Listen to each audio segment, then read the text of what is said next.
जय श्री राधे कृष्ण। आज हम भगवान श्री कृष्ण का अवतरण की कथा को आगे सुनते हैं।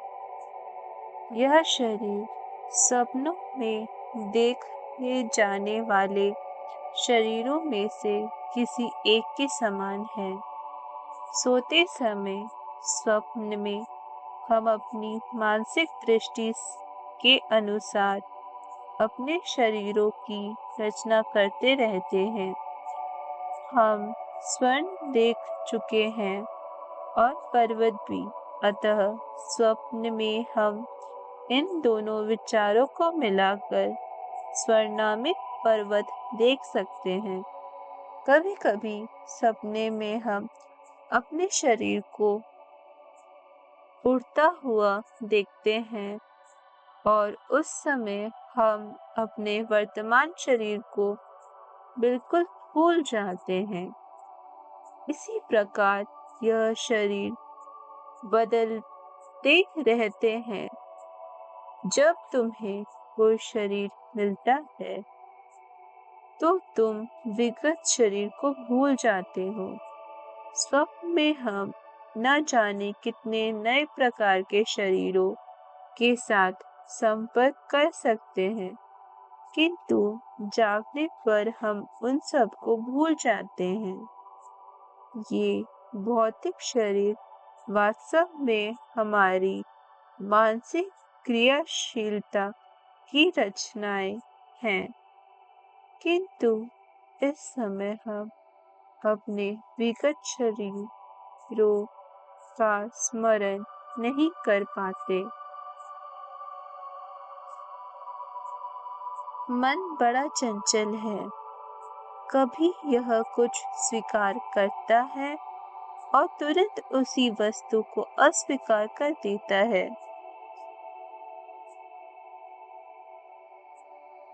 इंद्रिय तृप्ति के 5 विषयों रूप, रस, गंध, शब्द तथा स्पर्श के संपर्क से ही मन स्वीकार और अस्वीकार करता रहता है।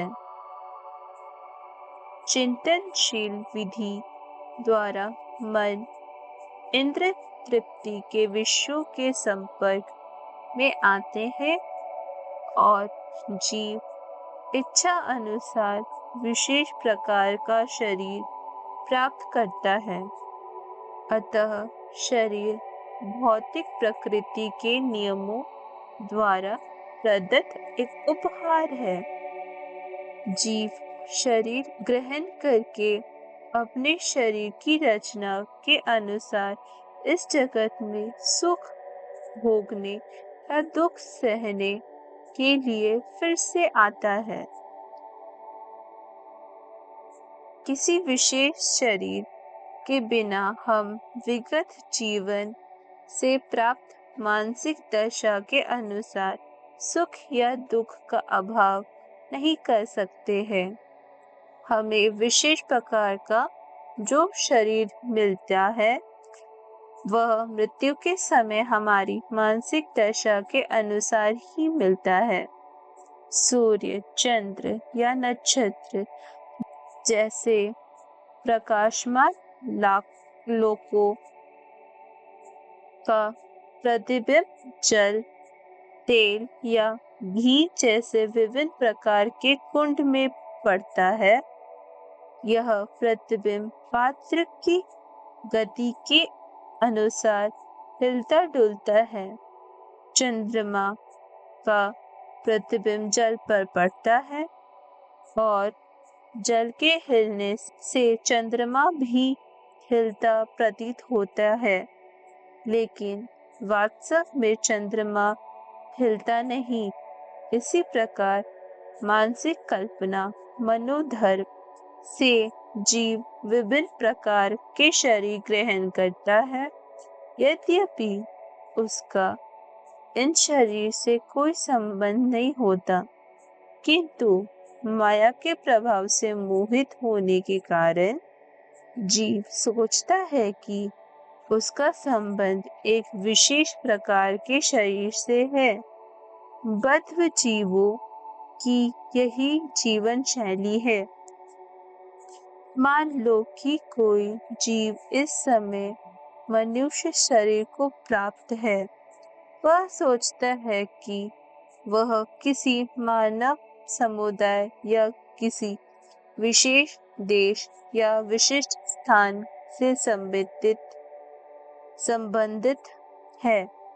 वह अपनी पहचान उसी रूप में करता है और व्यर्थ ही दूसरे शरीर की तैयारी में जुट जाता है, जिसकी उसे आवश्यकता नहीं होती। ऐसी इच्छाएं तथा मानसिक कल्पनाएं विभिन्न प्रकार के शरीर के कारण हैं। भौतिक प्रकृति का आच्छादक प्रभाव इतना प्रबल होता है कि जीव को जैसे भी शरीर मिलता है वह उसी में प्रसन्न रहता है और अत्यंत प्रसन्नता पूर्वक उस शरीर से अपनी पहचान करने लगता है। अतः मेरी प्रार्थना है कि तुम अपने मन तथा शरीर के आदेशों से अभिभूत न हो आओ।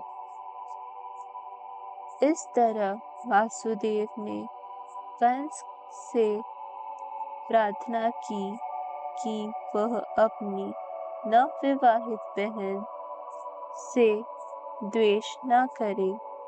किसी को दूसरे से द्वेष नहीं करना चाहिए, क्योंकि द्वेष ही इस लोक में तथा परलोक में जब वह यमराज मृत्यु के पश्चात दंड देने वाले राजा के समक्ष होगा, भय का कारण बनता है।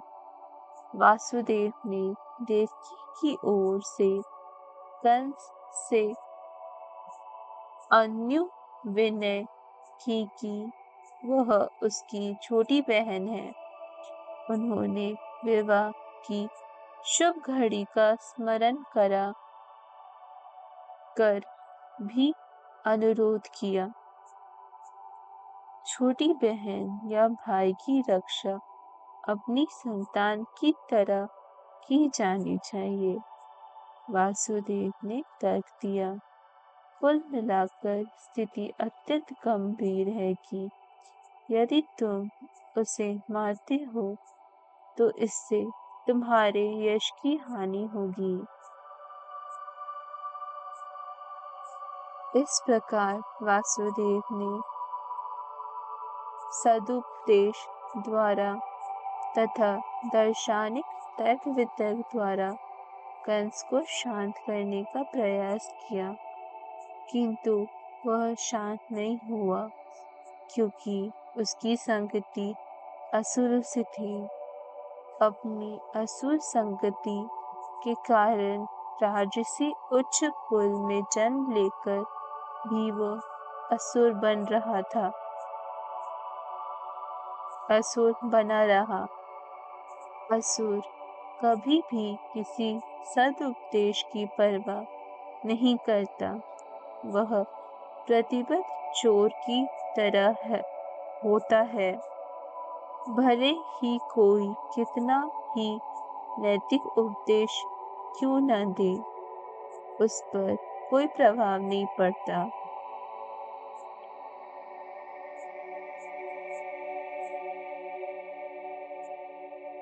इस प्रकार से जो लोग स्वभाव से असुरी या नास्तिक होते हैं, वे मुश्किल से किसी सदुपदेश को ग्रहण करते हैं, चाहे उपदेश कितना प्रामाणिक क्यों न हो। देवता में तथा असुर में यही अंतर है। जो लोग सदुपदेश ग्रहण करके उसका अनुसार जीवन बिताने का प्रयास करते हैं, वह देवता कहलाते हैं, और जो ऐसे सदुपदेश को ग्रहण करने में असक्षम होते हैं, वह असुर कहलाते हैं। जब वासुदेव कंस को शांत करने में असफल रहे तो वे असमंजस असमंजस में पड़ गए कि वे अपनी पत्नी देवकी की किस तरह रक्षा करें। संकट आसान होने पर बुद्धिमान व्यक्ति को चाहिए कि यथासंभव इस संकटमय स्थिति से बचने का प्रयास करे, किंतु यदि सारी बुद्धि लगाने पर भी वह विकट स्थिति को टालने में असफल रहे तो यह उसका दोष नहीं है। मनुष्य को चाहिए कि जहाँ तक हो सके अपना कर्तव्य निभाए, किंतु यदि उसका प्रयास विफल रहे तो इसमें उसका दोष नहीं होता। धन्यवाद। जय श्री राधे कृष्ण।